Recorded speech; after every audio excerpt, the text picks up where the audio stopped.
Today and welcome to my next message. I want to look at the alliteration between the story of Jesus and his crucifixion.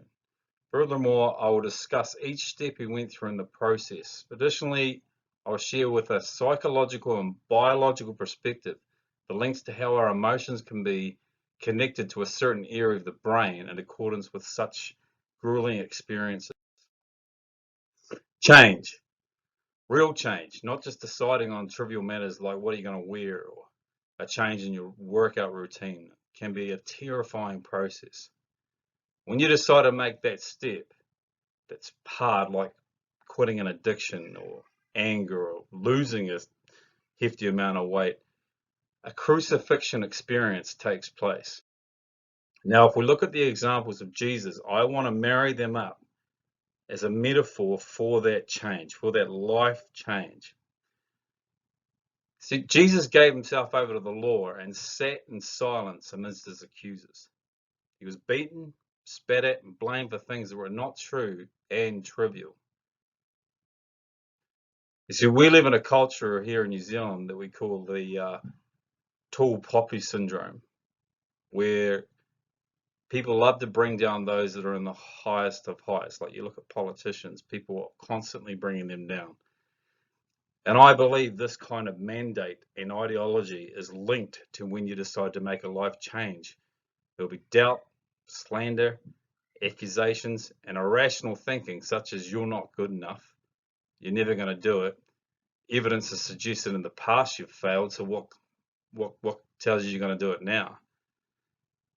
This accuser in our mind, some call it the devil, but I like to call it a westernized view of misplaced humility. You know, like the Japanese say, if the nail is higher than everybody else, hammer it down. As soon as you decide to make a life-changing event, something happens. The lower part of your brain, the pre-mammalian part of your brain, as with many other things, involves the amygdala. Now, this section notices a change in your routine. Because we need these systems to stick to changes, the brain thinks that there is a threat, which can cause the body to overreact, quite a nasty feeling, as well as the mind to go irrational and crazy. You know, you can't do this. You've failed in the past. As soon as you decide to make a change, that influences your life dramatically for the good. The childish part of your brain will cause fear and all sorts of unfair, irrational thoughts. And it is the childish, kind of animalistic part of your brain. You know, if we look at David had many Psalms, and you could see that he was experiencing a lot of anxiety, a lot of things that he struggled with in his humanity. You know, he said, even though I walk through the valley of the shadow of death, I will fear no evil, for you are with me. Your rod and your staff, they comfort me. Now, this is an interesting scripture, because if we link it back in the brain, that lower part of the brain, it's like going through the valley. It's fearful. It's unknown. This is a new experience. This is a novel experience. You really don't know if you want to do this. And he experienced that a bit. So the thing here that you need to know through this kind of progress is it's normal. This is absolutely normal to feel this way. Any new change and difficult place in your life is a normal feeling. This is just what your brain does. Now, after being whipped and beaten, Jesus was ordered to make a slow journey to the hill of skull. People still heckled him, spat at him, but he just kept moving on, and it would have been a terrifyingly painful experience. So if we connect it back to change and what we're doing in our lives, you know, if you are brave enough, you will decide to carry on and making that change.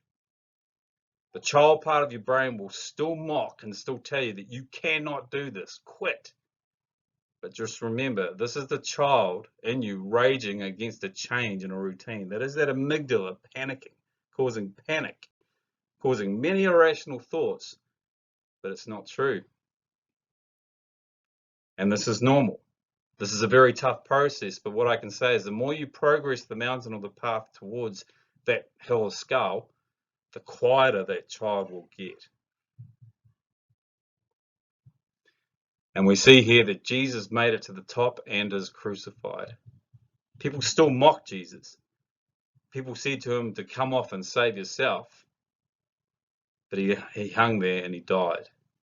Now, this is where the change is real for you. Crucifying those old ways. Do you carry on? You can quit and come off the cross at any time, but will you? Will you kill these old ways for good? These old mannerisms, these old behaviors, these things that you know that you need to change, but you don't want it.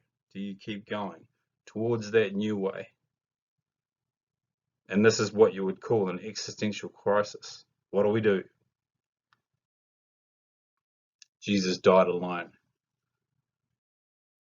Now, with real change, there is a real death experience, and unfortunately, it's a very lonely and isolated place. No one to talk to. Even the Lord is not as present. If you've been through trials, you know that it's very quiet with the Lord, and you're just basically left to your own devices. Now, to me, this is significant as well. To me, the amygdala has finally calmed down. The animal part of the brain is not as active. It's kind of a result of the fact that you are committed to your new routine. And like a baby, after a tantrum, it's finally gone to sleep. This is normal. And this is a very tough process. But that child's quieting down. Now, Jesus was put into a tomb for 3 days. Quiet time. And see, for me, that signifies like a disciplined soldier that's endured the hardships of training. You keep on with your routine. You might not see any great, brilliant things happening, but you just keep on like an automatic robot. Just keep on doing it. And slowly but surely, an attitude change happens. A quiet humility takes place with you just getting on with it. Jesus rose again, and he transcends. No more pain, no more accusations, absolute confirmation in who he is. Now for you, when you've gone through that process and climbed that mountain, you have made it.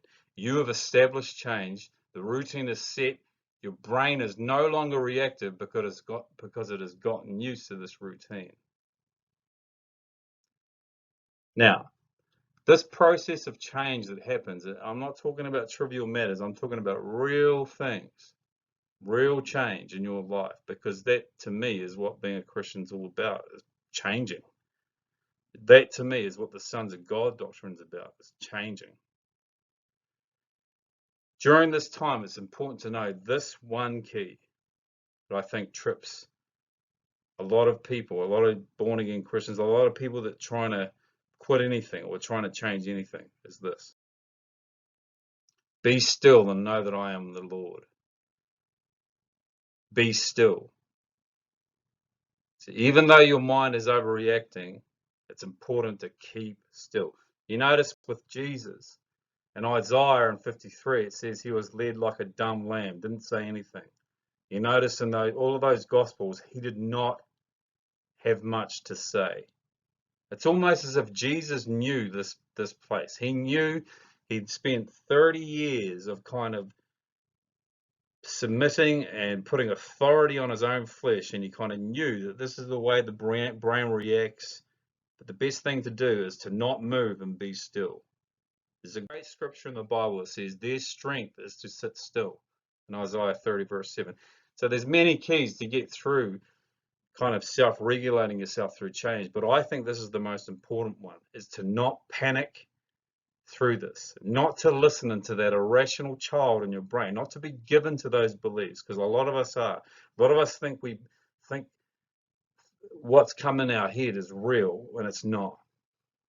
It's just to stick to the course, go the course, sit still, take it, take the thoughts, the irrational thoughts, and eventually you'll get through. Now that to me, this crucifixion process that Jesus went through is a mighty metaphor for anyone wanting to adapt to a new setting. Anyone wanting to adapt to a new way of life. I mean, we think of what's happening with the lockdown and coronavirus. This is the time when we have to change what we're doing and who we are. This is a time when reality has hit a lot of people. This is a time when new habits and new behaviors have to take place for change. It's not easy. It's not easy, but it's worth it in the end.